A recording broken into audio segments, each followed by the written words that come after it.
ನಮ್ಮನ್ನು ಬಹಳವಾಗಿ ಪ್ರೀತಿ ಮಾಡುವ ನಮ್ಮ ತಂದೆ, ನಿಮ್ಮ ನಾಮಕ್ಕೆ ಸ್ತೋತ್ರ ಸ್ವಾಮಿ. ನಿನ್ನ ಕೃಪಾಸ್ತ್ರ ನಮ್ಮನ್ನೇ ಒಪ್ಪಿಸ್ತೇನೆ. ವಾಕ್ಯವನ್ನು ಕೇಳುವ ಪ್ರತಿಯೊಬ್ಬರನ್ನು ಪವಿತ್ರಾತ್ಮ ನಿನ್ನ ಪ್ರಸನ್ನತೆಯಲ್ಲಿ ನಡೆಸು. ನಿನ್ನ ಸಹಾಯವಿಲ್ಲದೆ ನಿನ್ನ ವಾಕ್ಯಗಳನ್ನು ತಿಳ್ಕೊಳ್ಳೋದು ಅಸಾಧ್ಯವಾಗಿದೆ. ಅದೇ ರೀತಿ ವಾಕ್ಯವನ್ನು ಬೋಧಿಸುವ ನನಗೂ ಪವಿತ್ರಾತ್ಮನೇ ಸಹಾಯ ಮಾಡು. ನನ್ನ ಸಂಗಡವಿದ್ದು ನನ್ನನ್ನು ನಡೆಸೆಂದು ಬೇಡುತ್ತಿದ್ದೇನೆ. ನನ್ನ ಬಾಯಿಂದ ಬರುವ ಪ್ರತಿಯೊಂದು ಮಾತುಗಳು ನಿನ್ನದಾಗಲಿ ಪವಿತ್ರಾತ್ಮನೇ. ಕೊನೆಯ ತನಕ ನಿನ್ನ ವಶದಲ್ಲಿಟ್ಟು ನನ್ನನ್ನು ನಡೆಸೆಂದು ಬೇಡುತ್ತಿದ್ದೇನೆ. ಎಲ್ಲ ಸ್ತುತಿ ಸ್ತೋತ್ರ ಘನ ಮಹಿಮೆ ತಂದೆ ಮಗ ಪವಿತ್ರಾತ್ಮರಿಗೆ ಸದಾಕಾಲವೂ ಸಲ್ಲಲಿ. ಆಮೇಲೆ ಪ್ರೈಸ್ ದಿ ಲಾರ್ಡ್. ನಾವು ಇವತ್ತು ಒಂದು ಬಹಳ ವಿಶೇಷವಾದ ಸಂಗತಿಯನ್ನು ಧ್ಯಾನಿಸುವ ದೇವರ ವಾಕ್ಯದಲ್ಲಿ. ನಾವು ದೇವಜನರು ದೇವರ ವಾಕ್ಯವನ್ನು ಓದುವ ಅಭ್ಯಾಸ ನಾವು ಮಾಡಿಕೊಂಡಿದ್ದೆವು. ತುಂಬ ಜನರು ಓದ್ತಾರೆ, ಓದುವುದಿಲ್ಲ ಅಂತ ನಾನು ಹೇಳೋದಿಲ್ಲ. ಆದರೆ ದೇವರ ವಾಕ್ಯವನ್ನು ಓದುವ ಉದ್ದೇಶ ಏನು? ಯಾತಕ್ಕಾಗಿ ನಾವು ದೇವರ ವಾಕ್ಯವನ್ನು ಓದಬೇಕು? ಇವತ್ತು ಅನೇಕ ಜನರು ತಮ್ಮ ಆತ್ಮಿಕ ತೃಪ್ತಿಗಾಗಿ ಅನೇಕ ಆತ್ಮಿಕ ಸಂಗತಿಗಳನ್ನು ಮಾಡುವವರಾಗಿದ್ದಾರೆ. ಆದರೆ ಅದರ ನಿಜವಾದ ಉದ್ದೇಶ ದೇವರ ವಾಕ್ಯದ ಆಧಾರದಲ್ಲಿ ಅದರ ಉದ್ದೇಶ ಏನು? ಇದನ್ನು ನಾವು ಯಾರೂ ತಿಳ್ಕೊಳ್ಳೋದಿಲ್ಲ. ಅದಕ್ಕಾಗಿ ನಮ್ಮಲ್ಲಿ ಆತ್ಮಿಕ ಬೆಳವಣಿಗೆ ಆಗ್ತಾ ಇಲ್ಲ. ನಾವು ದೇವರ ವಾಕ್ಯವನ್ನು ಓದೋ ಉದ್ದೇಶ ಏನಾಗಬೇಕು? ಯಾತಕ್ಕಾಗಿ ನಮಗೆ ದೇವರ ವಾಕ್ಯವನ್ನು ನಾವು ಓದಬೇಕು? ಅನೇಕರು ಅನೇಕ ಅಧ್ಯಾಯಗಳನ್ನು ಓದುತ್ತಾರೆ. ಕೆಲವರು ಅನೇಕ ಬಾರಿ ಇಡೀ ಬೈಬಲನ್ನೇ ಮುಗಿಸಿದವರು ಇದ್ದಾರೆ. ಆದರೆ ಇದು ಯಾತಕ್ಕಾಗಿ ಎಂಬ ಪ್ರಶ್ನೆ. ಏನು ನಮಗೆ ತೃಪ್ತಿಪಡಿಸಲಿಕ್ಕೆ? ಹೌದು, ನಾನು ದೇವರ ವಾಕ್ಯವನ್ನು ಓದಿದ್ದೇನೆ, ದೇವರ ವಾಕ್ಯ ಓದಿದ ಕೂಡಲೇ ನಮ್ಮದೊಂದು ಆತ್ಮಿಕ ಕ್ರಿಯೆ ಮುಗಿಯಿತು ಅಂತ ಹೇಳಿ ನಾವು ಅನೇಕ ಸಂಗತಿಗಳನ್ನು ನಾವು ನಮ್ಮ ಮನಸ್ಸಿನ ನೆಮ್ಮದಿಗೋಸ್ಕರ ಮಾಡ್ತಾ ಇದ್ದೇವೆ. ಅದು ನಿಜವಾಗಿ ಮಾಡಬೇಕಾ? ಅದರ ಅಗತ್ಯತೆ ಏನು? ಇದನ್ನು ತಿಳಿಯದೆ ನಾವು ಅನೇಕ ಸಂಗತಿಗಳನ್ನು ಮಾಡ್ತಾ ಇದ್ದೇವೆ, ಲೌಕಿಕ ಸಂಗತಿಗಳು ಮುಖ್ಯವಾಗಿ. ಆದರೆ ಈ ಆತ್ಮಿಕ ಸಂಗತಿಗಳನ್ನು ನಾವು ಯಾವ ಉದ್ದೇಶದಿಂದ ಮಾಡಬೇಕೆಂಬುದನ್ನು ಸರಿಯಾಗಿ ನಾವು ಪ್ರತಿಯೊಬ್ಬರು ತಿಳ್ಕೊಳ್ಬೇಕು.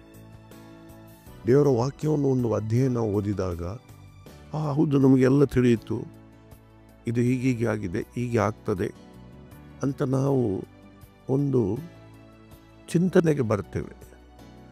ಆದರೆ ಆ ವಾಕ್ಯವನ್ನು ಓದಿದ್ದರಿಂದ ನಮಗೆ ಏನಾಗಿದೆ ಎಂಬ ಚಿಂತನೆ ನಾವು ಯಾರು ಯೋಚಿಸುವುದಿಲ್ಲ. ನನಗೇನಾಗಿದೆ ಅದರಿಂದ? ಈ ವಾಕ್ಯ ಓದಿದ್ದರಿಂದ ನನಗೇನು ಒಳ್ಳೆಯದಾಗಿದೆ? ಇದನ್ನು ನಾವು ಯಾರು ತಿಳಿಯೋದಿಲ್ಲ. ನಾವು ಭಾಳ ಅಗತ್ಯವಾಗಿ ತಿಳ್ಕೊಳ್ಬೇಕು. ದೇವರ ವಾಕ್ಯವನ್ನು ಓದುವಾಗ ಒಂದು ಅಧ್ಯಾಯ ಆಗಲಿ, ಕೆಲವೇ ವಾಕ್ಯಗಳಾಗಲಿ, ದೇವರು ನನಗೆ ಈ ವಾಕ್ಯಗಳ ಮೂಲಕ, ಈ ಅಧ್ಯಾಯದ ಮೂಲಕ ನನಗೆ ಏನು ಹೇಳ್ತಾ ಇದ್ದಾರೆ, ಇದನ್ನು ತಿಳ್ಕೊಳ್ಳೋದು ಬಹಳ ಅಗತ್ಯವಾಗಿದೆ.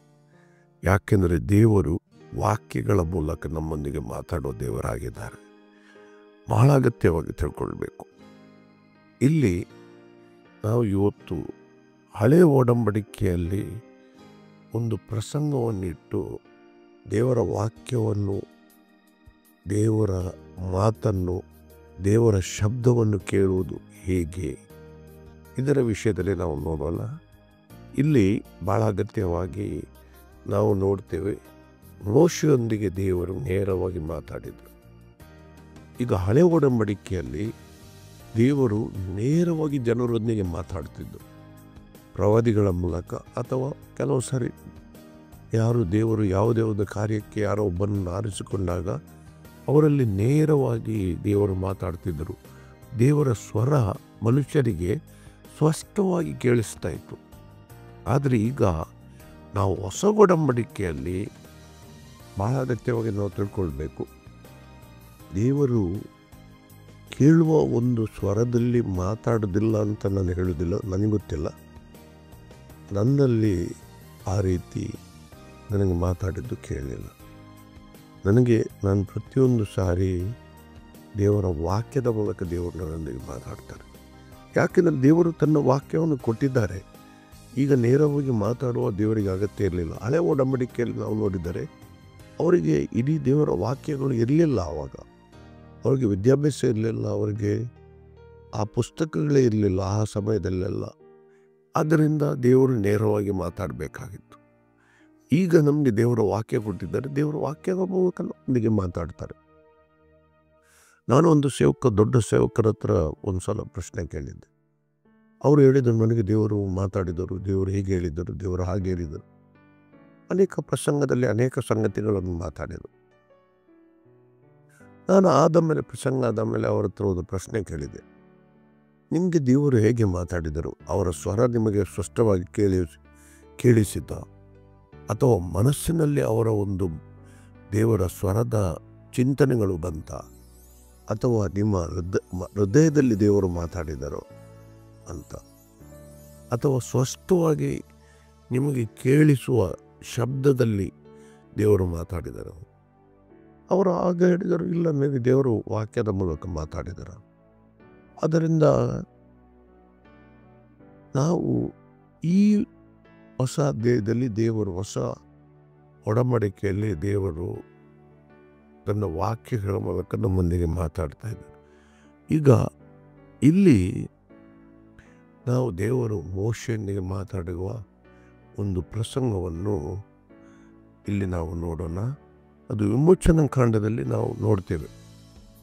ವಿಮೋಚನಾ ಕಾಂಡ 3ನೇ ಅಧ್ಯಾಯದಲ್ಲಿ ನಾವು ನೋಡ್ತೇವೆ. ಅಲ್ಲಿ ದೇವರು ಮೋಶೆಯೊಂದಿಗೆ ನೇರವಾಗಿ ಮಾತಾಡಿದರು. ಇಲ್ಲಿ ನೋಡಿ, ಒಂದು ಸಂಗತಿಯನ್ನು ನಾವು ನೆನಪಿನಲ್ಲಿಟ್ಟುಕೊಳ್ಬೇಕು. ಇಲ್ಲಿ ಮೋಶೆಯೊಂದಿಗೆ ದೇವರು ಮಾತಾಡುವಾಗ ನೋಡಿ, ಮೋಶೆಯ ಸ್ವಲ್ಪ ಚರಿತ್ರೆಯನ್ನು ನಾವು ತಿಳ್ಕೊಳ್ಬೇಕು. ಮೋಶೆ ಏನಾದನು? ಅವನು ಒಬ್ಬ ಐಗುಪ್ತನನ್ನು ಕೊಲೆ ಮಾಡಿ ಅವನು ಓಡಿ ಹೋದದ್ದು. 40 ವರ್ಷ ಆತನು ಅಲ್ಲಿ ಕುರಿ ಕಾಯಬೇಕಾಯಿತು. ಅವನು ಕುರಿ ಕಾಯುತ್ತಿದ್ದಾಗ ದೇವರು 40 ವರ್ಷಗಳ ನಂತರ ಮೋಶೆಯೊಂದಿಗೆ ಅಲ್ಲಿ ಮಾತಾಡಿದರು ನೇರವಾಗಿ. ಅವನ ಯಾರು ಮೋಶೆಯ ಮಾವನಾಗಿರುವ ಮಿದ್ಯಾನರ ಮಂದೆಯನ್ನು ಆತನು ಮಾವನು ಹಿತ್ರೋ ಆಗಿದ್ದನು. ಅವರ ಮಂದೆಯನ್ನು ಆತನು ಕಾಯುತ್ತಿದ್ದನು. ಆಗ ಹೆರೋ ಪರ್ವತದಲ್ಲಿ ಆ ದೇವರ ಬೆಟ್ಟ, ಅಲ್ಲಿ ದೇವರು ಮೋಶೆಯೊಂದಿಗೆ ಮಾತಾಡಿದರು. ಇಲ್ಲಿ ಬಹಳ ಅಗತ್ಯವಾಗಿ ಮೊದಲು ದೇವರು ಮಾತಾಡುವಾಗ ಇಲ್ಲಿ ಬಹಳ ಮೊದಲನೆಯ ಸಂಗತಿ ಏನೆಂದರೆ ಆಶ್ಚರ್ಯಕರವಾದ ಸಂಗತಿ, ಬಹಳ ಆಶ್ಚರ್ಯಕರವಾದ ಸಂಗತಿ ಏನು? ಅಲ್ಲಿ ಆ ಪೊದೆ ಉರಿಯುತ್ತಿತ್ತು, ಆದರೆ ಆ ಪೊದೆ ನಾಶವಾಗಲಿಲ್ಲ. ಈಗ ಅದು ಮೋಶೆಗೆ ಬಹಳ ಒಂದು ಆಶ್ಚರ್ಯಕರವಾಗಿ ಕಾಣಿಸಿತು, ಒಂದು ವಿಚಿತ್ರ ಸಂಗತಿಯಾಗಿ ಕಾಣಿಸಿತು. ಮತ್ತು ಅಲ್ಲಿಂದ ದೇವರು ಮಾತಾಡಿದರು. ಈಗ ನಮಗೆ ಕೂಡ, ನಮ್ಮ ಜೀವಿತದಲ್ಲಿ ಕೂಡ ನಾವು ಪ್ರತಿಯೊಬ್ಬರ ನೆನಪಿನಲ್ಲಿಟ್ಟುಕೊಳ್ಬೇಕು. ಅನೇಕ ಬಾರಿ ದೇವರು ನಮ್ಮೊಂದಿಗೆ ಮಾತಾಡುವಾಗ ನಮಗೆ ಕೂಡ ಬಹಳ ಆಶ್ಚರ್ಯಕರವಾದ ಸಂಗತಿ ಆಗಿ ಹೋಗ್ತದೆ.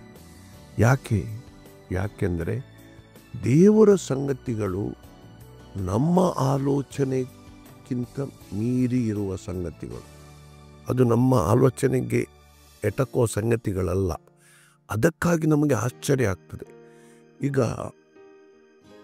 ನಾನು ನಿಮಗೆ ಒಂದು ಸಣ್ಣ ಉದಾಹರಣೆ ಮೂಲಕ ಹೇಳುವುದಾದರೆ, ಒಬ್ಬರು ಏನೂ ವಿದ್ಯಾಭ್ಯಾಸ ಮಾಡದವರು, ಏನು ವಿದ್ಯಾಭ್ಯಾಸ ಬರಲಿಕ್ಕೆ ಏನೂ ಗೊತ್ತಿಲ್ಲ, ದೇವರು ಅವರೊಂದಿಗೆ ಮಾತಾಡಿ ಸೇವೆಗೆ ಕರೆಯುತ್ತೇನೆ ಅಂತ ಯೋಚಿಸಲು, ಇದು ಬಹಳ ಆಶ್ಚರ್ಯಕರವಾಗಿ ಕಾಣಿಸ್ತದೆ.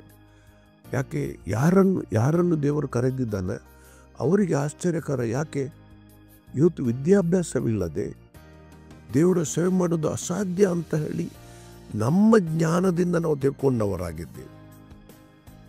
ಆದ್ದರಿಂದ ಈ ಸಂಗತಿಗಳು ಬಂದಾಗ, ಯಾಕೆಂದರೆ ನಮ್ಮ ಆಲೋಚನೆ ಹೇಗಿರ್ತದೆ, ವಿದ್ಯಾಭ್ಯಾಸ ಗೊತ್ತಿದ್ದವರು, ಒಳ್ಳೆಯ ರೀತಿ ಪ್ರಸಂಗ ಮಾಡುವವರು, ದೇವರ ವಾಕ್ಯದ ಜ್ಞಾನ ಇದ್ದವರು, ಬೈಬಲ್ ಕಾಲೇಜಿಗೆ ಹೋಗಿ ದೇವರ ವಾಕ್ಯವನ್ನು ಧ್ಯಾನ ಮಾಡಿದವರು, ಅಂಥವರು ಮಾತ್ರ ದೇವರ ಸುವಾರ್ತೆಯನ್ನು ಸಾರಬಹುದು ಅಂತ ನಮ್ಮ ಆಲೋಚನೆ.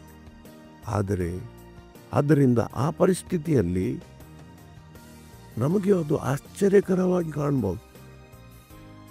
ನನಗೂ ಕೂಡ ದೇವರು ಅನೇಕ ವಿಷಯಗಳನ್ನು ಮಾತಾಡುವಾಗ ನನಗೆ ಕೂಡ ಆಶ್ಚರ್ಯಕರವಾಗಿ ಕಾಣ್ತದೆ.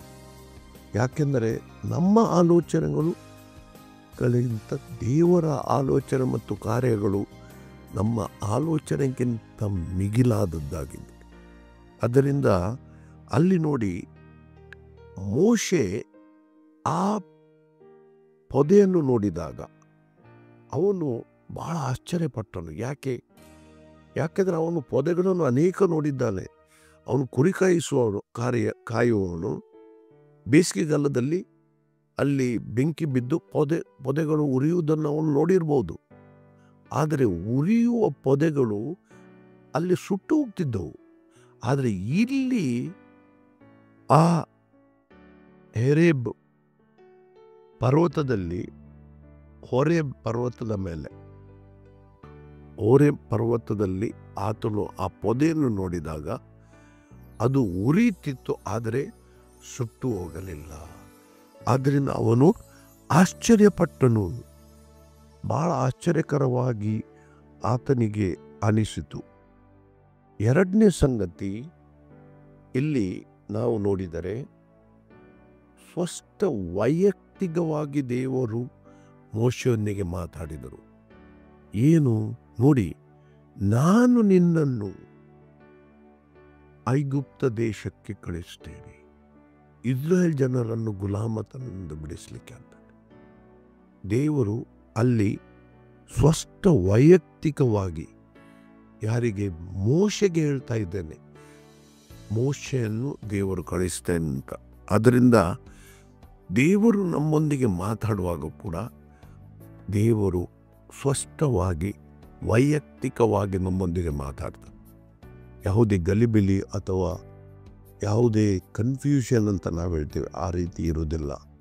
ಯಾಕೆಂದರೆ ದೇವರು ಸ್ಪಷ್ಟವಾಗಿ ವೈಯಕ್ತಿಕವಾಗಿ ಮಾತಾಡುವ ದೇವರಾಗಿದ್ದಾರೆ. ಮೂರನೇ ಸಂಗತಿ, ಒಂದು ನಿರ್ದಿಷ್ಟ ವಿಷಯಕ್ಕೆ ಸಂಬಂಧಪಟ್ಟ ದೇವರಲ್ಲಿ ಮಾತಾಡಿದರು.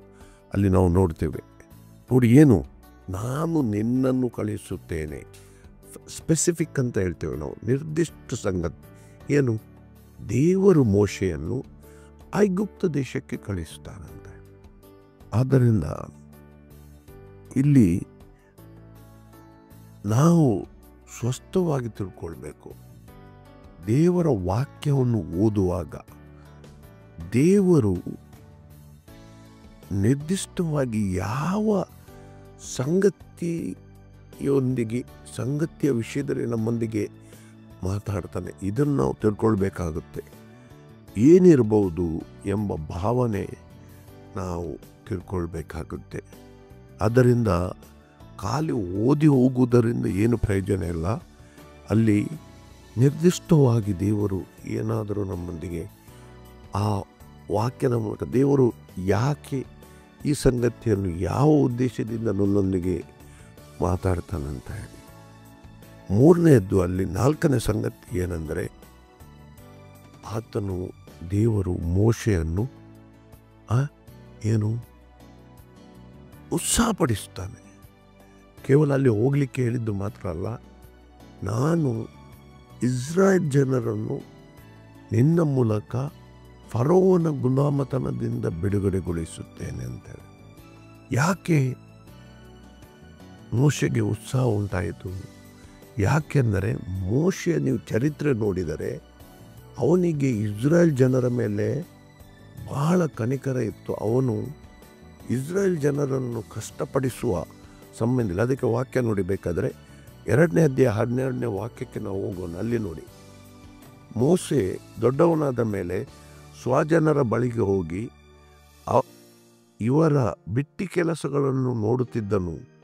ಒಂದು ದಿವಸ ಅವನು ತನ್ನ ಜನರಾದ ಇಬ್ರಿಯರೊಳಗೆ ಒಬ್ಬನನ್ನು ಐಗುಪ್ತನೊಬ್ಬನು ಹೊಡೆಯುವುದನ್ನು ಕಂಡು ಮೋಶೆ ಅತ್ತಿತ್ತ ನೋಡಿ ಯಾರೂ ಇಲ್ಲವೆಂದು ತಿಳಿದು ಆ ಐಗುಪ್ತನನ್ನು ಹೊಡೆದು ಹಾಕಿ ಅವನ ಶವವನ್ನು ಮರಳಿನಲ್ಲಿ ಮುಚ್ಚಿಟ್ಟನು. ನೋಡಿ, ಮೋಶೆಗೆ ತನ್ನ ಜನರು ಬಿಟ್ಟಿ ಕೆಲಸ ಮಾಡುವುದು, ಆ ಗುಲಾಮಂತಂದ ಅವರು ಮಾಡುವ ಕಷ್ಟಗಳ ವಿಷಯದಲ್ಲಿ ಸ್ವಸ್ಥ ಆ ಚಿಂತನೆ ಇತ್ತು, ಅವರನ್ನು ಬಿಡುಗಡೆಗೊಳಿಸಬೇಕಂತ ಹೇಳಿ. ಆದರೆ ಅವನು ಅಲ್ಲಿ ಐಗುಪ್ತನನ್ನು ಕೊಂದು ಹಾಕಿದ್ದರಿಂದ ಅವನು 40 ವರ್ಷ ಕುರಿ ಕಾಯುವ ಆ ಕೆಲಸ ಮಾಡಬೇಕಾಯಿತು.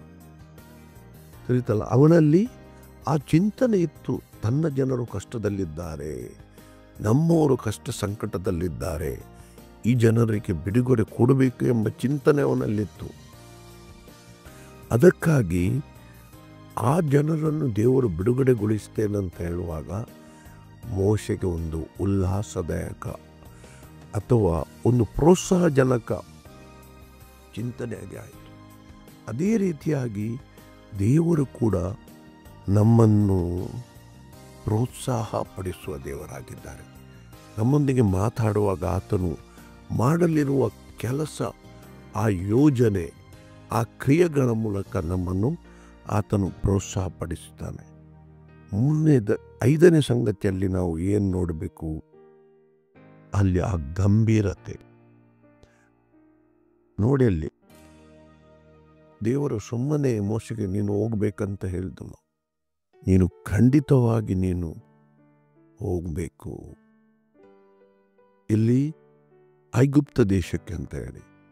ದೇವರು ನಮ್ಮೊಂದಿಗೆ ಕೂಡ ಮಾತಾಡುವಾಗ ದೇವರು ಗಂಭೀರತೆಯಲ್ಲಿ ಮಾತಾಡುವ ದೇವರಾಗಿದ್ದಾರೆ. ದೇವರು ಒಂದು ನಿರ್ದಿಷ್ಟ ಒಂದು ಯೋಜನೆ ಇಟ್ಟು ನಿರ್ದಿಷ್ಟ ಕಾರ್ಯದಲ್ಲಿ ಮೂಲಕ ನಮ್ಮನ್ನು ಒಂದು ಉದ್ದೇಶದಿಂದ, ನಿರ್ದಿಷ್ಟ ಉದ್ದೇಶದಿಂದ ಒಂದು ಕಾರ್ಯವನ್ನು ನಮಗೆ ತಿಳಿಯಪಡಿಸುವವರಾಗಿದ್ದಾರೆ. ಆದ್ದರಿಂದ ಅಲ್ಲಿ ಯಾವ ಗಲಿಬಿಲಿಗೆ ಕಾರಣ ಅಲ್ಲ.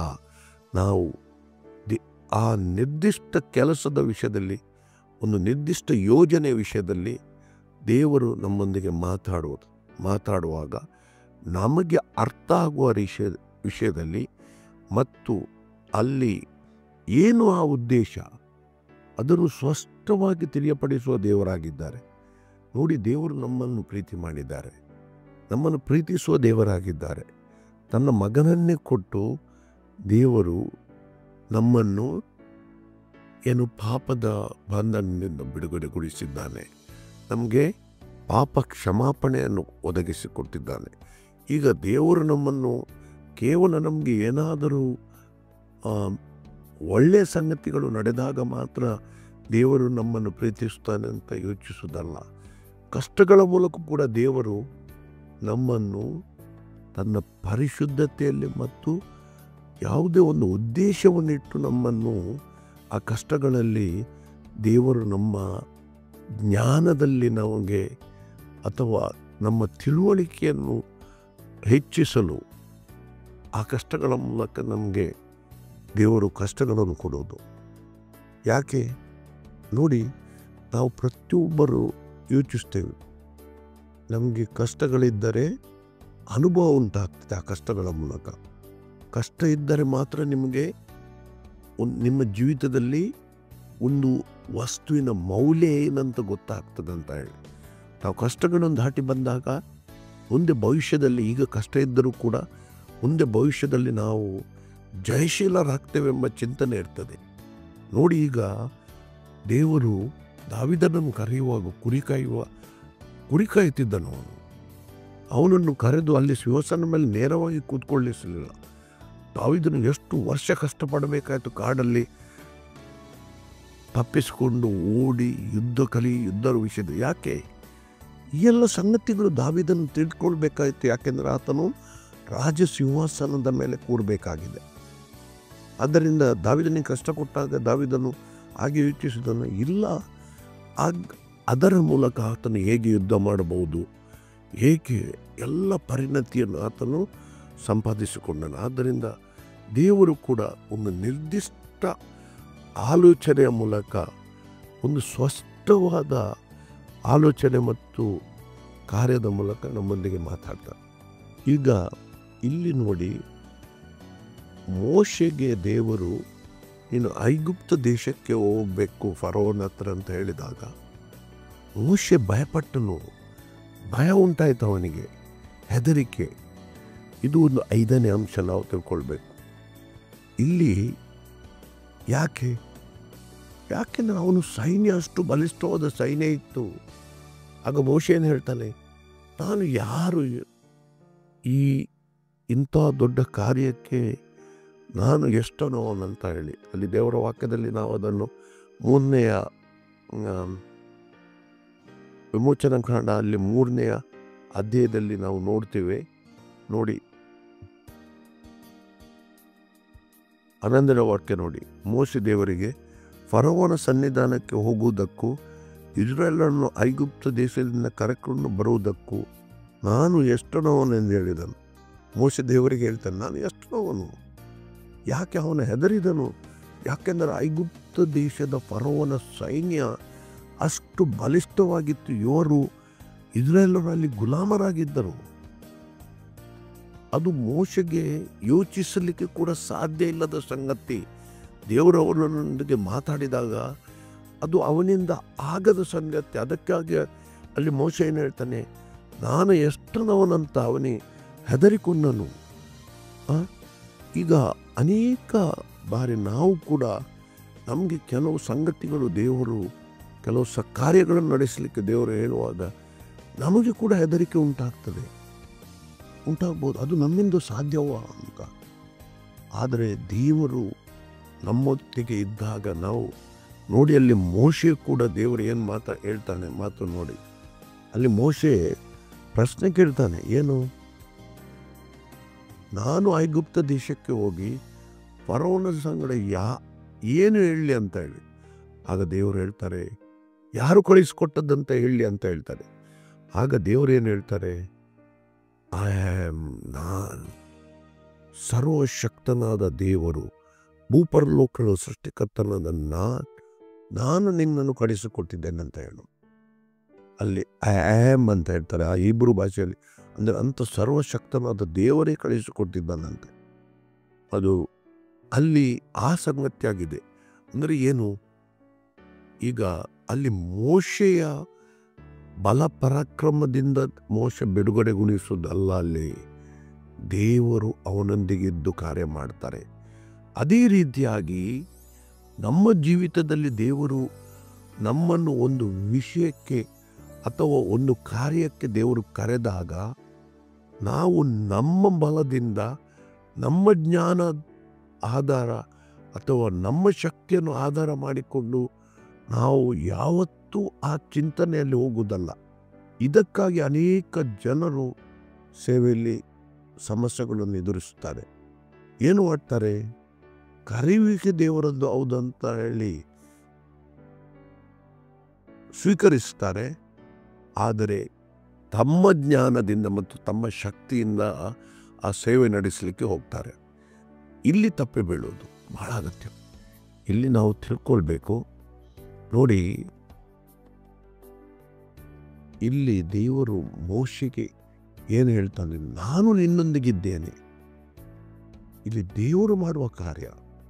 ಮೋಶೆ ಕೂಡ ಅದನ್ನು ದೇವರು ಅವನೊಂದಿಗಿದ್ದಾನಂತ ಆ ಧೈರ್ಯದಲ್ಲಿ ಆತನ ಮುಂದೆ ಹೋಗ್ತಾನೆ. ಇದ್ದರೆ ಅವನು ಅಲ್ಲಿ ಹೆದರಿದನು. ಅವನಿಗೆ ಅದು ಸಾಧ್ಯ ಇಲ್ಲದ ಕೆಲಸ ಅಂತ ಅವನಿಗೆ ಗೊತ್ತಿತ್ತು.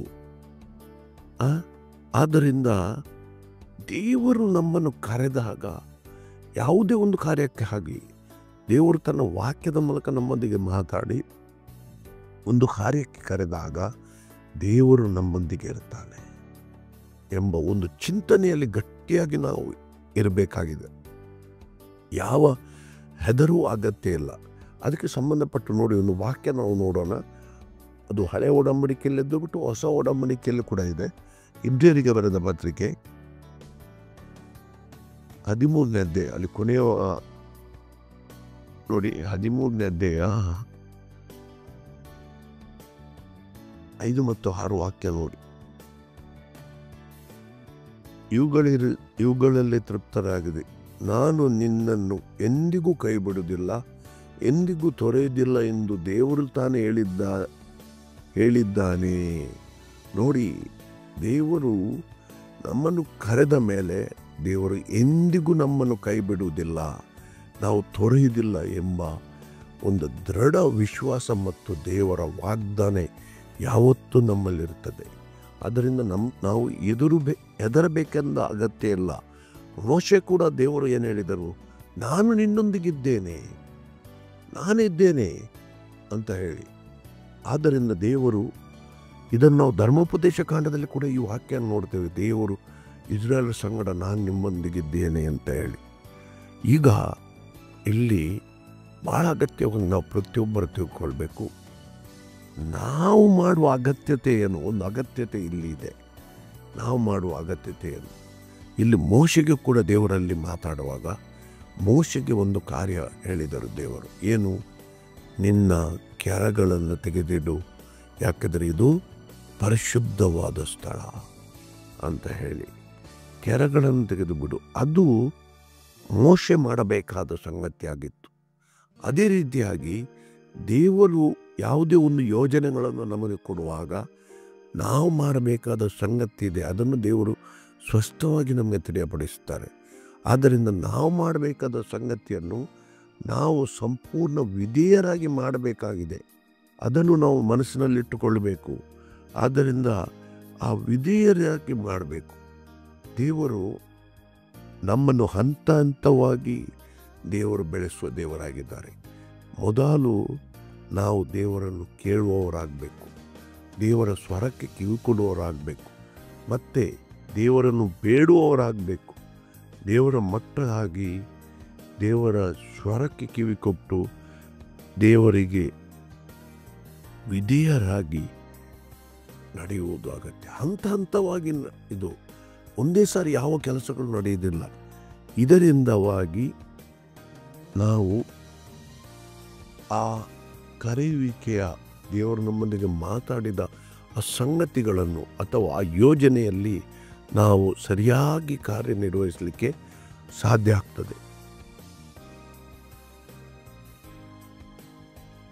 ನಮ್ಮನ್ನು ದೇವರು ನಿರ್ದಿಷ್ಟವಾಗಿ ಒಂದು ವೈಯಕ್ತಿಕವಾಗಿ ಅರ್ಥಪೂರ್ಣವಾಗಿ ನಮಗೆ ಅರ್ಥ ಆಗುವ ರೀತಿಯಲ್ಲಿ ನಮ್ಮೊಂದಿಗೆ ಮಾತಾಡುವ ದೇವರಾಗಿದ್ದಾರೆ.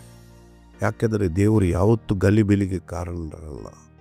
ಆದರೆ ಇದನ್ನು ನಾವು ಸ್ಪಷ್ಟವಾಗಿ ದೇವರ ಸನ್ನಿಧಿಯಲ್ಲಿ ದೇವರ ವಾಕ್ಯದ ಧ್ಯಾನದಿಂದ ಎಲ್ಲ ಸಂಗತಿಗಳನ್ನು ನಾವು ತಿಳ್ಕೊಳ್ಬೇಕಾಗಿದೆ.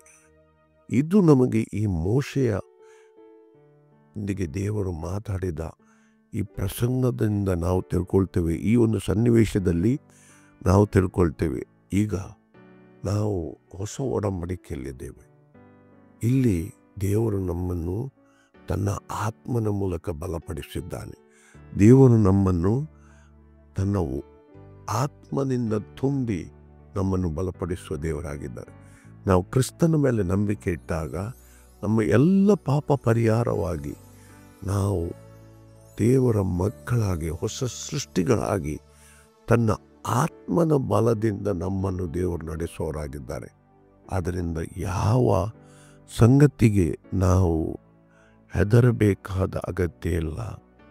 ಇಲ್ಲಿ ಬಹಳ ಅಗತ್ಯವಾಗಿ ನಾವು ನೋಡ್ತೇವೆ ಏನು? ಇಸ್ರಾಯೇಲರನ್ನು ಗುಲಾಮತನದಿಂದ ಬಿಡಿಸಲಿಕ್ಕೆ ದೇವರು ಮೋಶೆಗೆ ಯೊಂದಿಗೆ ಮಾತಾಡ್ತಾನೆ. ಇವತ್ತು ನಮ್ಮೊಂದಿಗೂ ಕೂಡ ದೇವರು ಯಾವ ರೀತಿಯಾಗಿ ಮಾತಾಡ್ತಾನೆ ನೋಡಿ. ಎಷ್ಟೋ ಜನರು ಇವತ್ತು ಸತ್ಯವನ್ನು ಅರಿಯದೆ ಕತ್ತಲೆಯಲ್ಲಿದ್ದಾರೆ. ಇವತ್ತು ಅವರ ಬಿಡುಗಡೆಗೆ ದೇವರು ನಮ್ಮೊಂದಿಗೆ ಮಾತಾಡ್ತಾನೆ. ಇನ್ನೊಂದು ಬಹಳ ಅಗತ್ಯವಾಗಿ ಸಂಗತಿ ನಾವು ನೆನಪಿಟ್ಟುಕೊಳ್ಬೇಕು.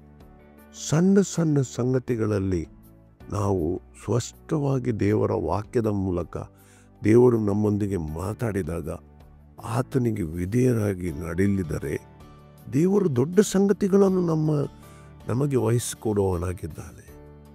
ಈಗ ನಾನು ಕೂಡ ಸೇವೆಗೆ ಬಂದಾಗ ಅಲ್ಲಿ ಎಷ್ಟೋ ಕುಟುಂಬಗಳು ಇರಲಿಲ್ಲ, 2 ಕುಟುಂಬ. ನಾನು ಯೋಚಿಸ್ಲಿಕ್ಕೆ ಕೂಡ ಸಾಧ್ಯ ಇಲ್ಲ ಏನು ಮಾಡೋದು ಅಂತ ಹೇಳಿ.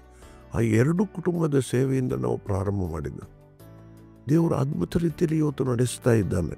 ಆದ್ದರಿಂದ ಬಹಳ ಬಹಳ ಅಗತ್ಯವಾಗಿ ಸಣ್ಣ ಸಣ್ಣ ಸಂಗತಿಗಳಲ್ಲಿ ನಾವು ದೇವರಿಗೆ ಸಂಪೂರ್ಣ ವಿಧೇಯರಾಗಿದ್ದರೆ ದೇವರು ನಮಗೆ ದೊಡ್ಡ ಸಂಗತಿಗಳನ್ನು, ನಮಗೆ ಜವಾಬ್ದಾರಿಯನ್ನು ಕೊಡ್ತಾನೆ. ಆದ್ದರಿಂದ ಇಲ್ಲಿ ನಾವು ಬಹಳ ಅಗತ್ಯವಾಗಿ ತಿಳ್ಕೊಳ್ಬೇಕು.